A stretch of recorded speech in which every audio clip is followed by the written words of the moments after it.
اعوذ باللہ من الشیطان الرجیم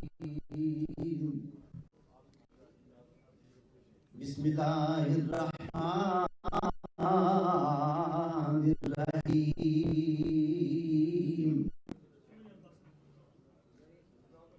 ألم نشرح لك صدرك ووضعنا عنك وزرك الذي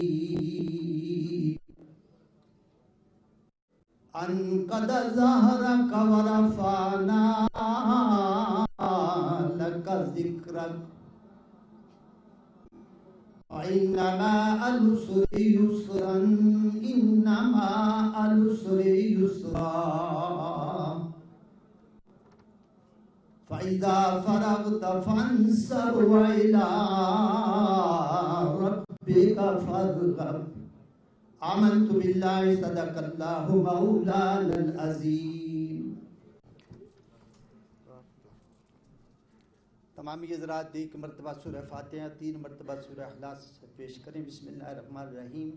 الحمدللہ رب العالمین الرحمن الرحیم مالک یوم الدین ایاک نعبد و ایاک نستعین اہدنا الصراط المستقیم صراط الذین انعمت علیہم غیر المغضوب علیہم ولا الضالین آمین. بسم اللہ الرحمن الرحیم.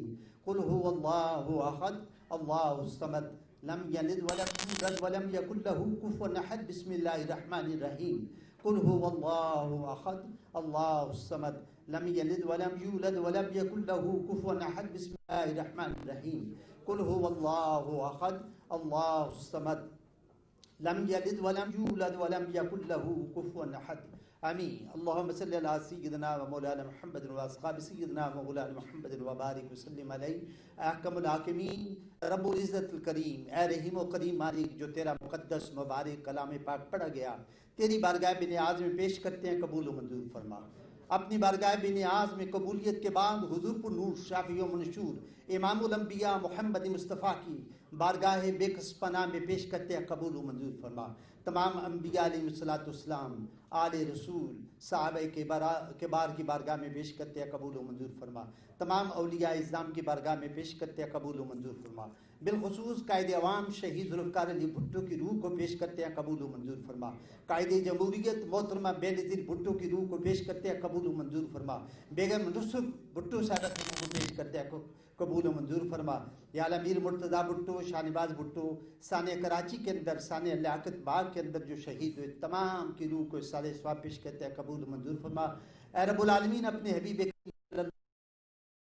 کا صدقہ، اولیاء اعظام کا صدقہ، ہمارے قائد جناب آصف علی زرداری کو صحت و تندرستی عطا فرما، عمر دراز عطا فرما. یا اللہ اپنے حبیب پاک کا صدقہ ہمارے چیئرمین کو عمر خضری عطا فرما. یا اللہ اپنے حبیب کا صدقہ ان کو ہر قسم کے شر سے، فتنے فساد سے، بدعات سے، حاسدین کے حسد سے محفوظ فرما. ہمارے قائد جناب قمر الزمان قائرہ صاحب کے بیٹے جو شہید ہوتے ہیں، ان کی روح کو وصال ثواب کرتے ہیں. یا اللہ اپنے حبیب کا صدقہ تمام کو جنت الفردوس میں مقام اعلیٰ عطا فرما. صلی اللہ علیہ حبیب نور عرش محمد و آلہ وصحبہ اجمعین برحمتک یا ارحم. بہت شکریہ چیئرمین صاحب. یہ آپ کا اس بار کا جو وزٹ ہے وہ ایک بالکل مختلف ڈائریکشن پہ ہے. پہلے دن آپ نے میٹ دا پریس میں خود جا کر پریس کلب کے اندر جرنلسٹ اور ان سے بات کی اور ان کے مسائل سنے اور اپنی بات کی. دوسرے دن آپ نے سول سوسائٹی کے نمائندگان سے ڈائلاگ کیا. تیسرے دن آپ نے اس ملک کے مزدوروں کی بات سنی اور اپنی بات سنائی. چوتھے دن آپ نے خواتین کے کنونشن میں خواتین سے بات کی. پانچویں دن آپ لمس گئے، وہاں کے طلباء سے بات کی 18ویں ترمیم اور دوسرے ایشوز کے اوپر. کل آپ نے لاہور ڈویژن کی میٹنگ کی. آج یہ اکانومی کے اوپر سیمینار ہے اور کل آپ لاہور ہائی کورٹ میں آپ کو انوائٹ کیا ہوا ہے. سو اس لحاظ سے آپ نے تقریباً تمام طبقہ زندگی سے، مختلف لوگوں سے ان کی باتیں سنی ہیں، اپنی بھی کی ہیں. اور اس کے بعد صرف کسان رہ جائیں گے جو 19 تاریخ کو ہمارے اوکاڑا کے اندر کنونشن ہے، کسان کنونشن، ہمارے ڈسٹرکٹ پریزیڈنٹ اوکاڑا بھی مجھے نظر آ رہے ہیں، اور پھر نوجوان رہ جائیں گے، وہ بھی ہم اسی مہینے کے اندر کنونشن کرنا چاہتے ہیں، اور طلباء رہ جائیں گے جن سے بات کریں گے۔ آج کا یہ کنونشن جلسہ نہیں ہے، اور یہ سیمینار ہے، جلسہ نہیں ہے، نہ کوئی کنونشن ہے۔ اس میں ہم نے بہت سلیکٹڈ لوگوں کو بلایا ہے، اور آج ہماری خوش قسمتی ہے کہ 4 اس ملک کے نامور بہت بڑے نام آج تشریف لائے ہیں اس سیمینار کے اندر، جو اس وقت کی موجودہ معاشی بحران ہے اس حوالے سے بات کریں گے، اپنا نقطہ نظر پیش کریں گے، اور پھر چیئرمین صاحب بھی بات کریں گے۔ لیکن میں سب سے پہلے گزارش کروں گا Pakistan Peoples Party central Punjab کے صدر قمر زمان قاہرہ صاحب کو کہ وہ تشریف لائیں اور سب کو ویلکم کریں۔ بہت شکریہ چوئی صاحب۔ جناب چیئرمین، معزز خواتین و حضرات، پارٹی عہدیداران، چیمبر سے ہمارے آئے ہوئے فارمر پریزیڈنٹس، حالیہ ممبران، سول سوسائٹی ممبران، میڈیا کے دوستوں، السلام علیکم۔ میں چیئرمین صاحب آپ کا شکریہ ادا کرتا ہوں کہ آج کے اس اہم سیمینار میں آپ نے ہمیں موقع دیا، اور میں ڈاکٹر حفیظ پاشا صاحب کا، کاردار صاحب کا، کیسر بنگالی صاحب کا، کیس اسلم صاحب کا خاص طور پہ شکریہ ادا کرتا ہوں۔ یہ صاحب الرائے لوگ جن کی اکانومی پہ اپنی رائے ہے، آپ ان کی رائے سے اختلاف کر سکتے ہیں، لیکن پاکستان میں بہت مضبوط آوازیں، اور کانسیپٹ چیئرمین صاحب کے ساتھ ہمارا یہی ڈسکس ہوا کہ ہم ایک سیاسی جماعت کے طور پہ اپنا پرسپیکٹو رکھتے ہیں۔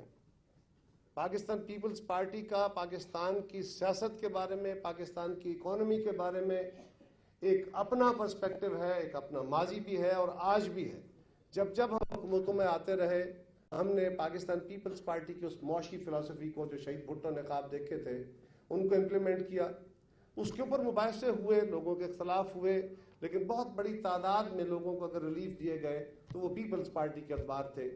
لیکن اکثر یہ ہوتا ہے کہ ہم صرف پیپلز پارٹی یا مختلف اپوزیشن کی جماعتوں کی طرف سے آواز اٹھاتے ہیں۔ ہماری خواہش یہ تھی کہ ہم اس ملک کے ماہرین سے بھی سنیں اور ڈائریکٹلی سنیں، ان کی آراء بھی سنیں، اور چیئرمین صاحب ان کو کنکلوڈ کریں، اور ہم ایک متبادل معیشت کی بات کریں۔ ہم ایک متبادل بیانیے کی صرف بات نہیں کریں، ہم ایک متبادل معیشت کی بات کریں۔ اور جس طرح ڈاکٹر صاحب نے ابھی اپنی کتاب دی، اس کے اوپر یقیناً وہ روشنی فرمائیں گے جو چیئرمین صاحب کو انہوں نے پریزنٹ کی ہے۔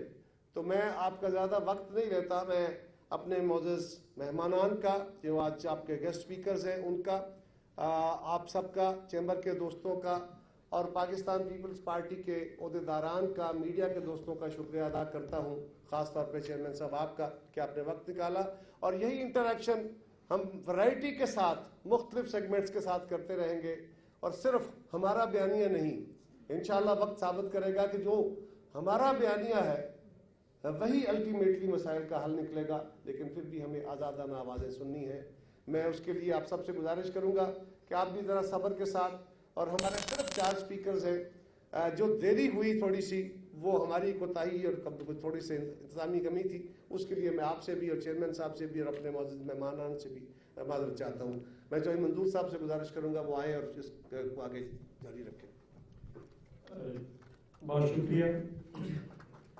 خواتین و حضرات، کہتے ہیں کہ جو ایک بڑا درخت ہوتا ہے اس کے نیچے چھوٹا درخت نہیں اگا کرتا، لیکن یہ بات یہاں پہ کبھی کبھی غلط ثابت ہو جاتی ہے۔ پاکستان کی تاریخ کا ایک بڑا نام بائیں بازو کا، کون نہیں جانتا ان کو، سی آر اسلم صاحب کو۔ ساری زندگی انہوں نے جدوجہد کی، بڑے آدمی تھے، انہوں نے اپنی نظریات پہ کھڑے رہے، اس کے لیے جدوجہد کی۔ ان کے بیٹے ہیں لیکن خود اپنا نام رکھتے ہیں اپنے شعبے کے اندر۔ میری بات ڈاکٹر کیس اسلم صاحب سے ہے کہ وہ تشریف لائیں اور اپنے خیالات کا اظہار کریں۔ ڈاکٹر صاحب۔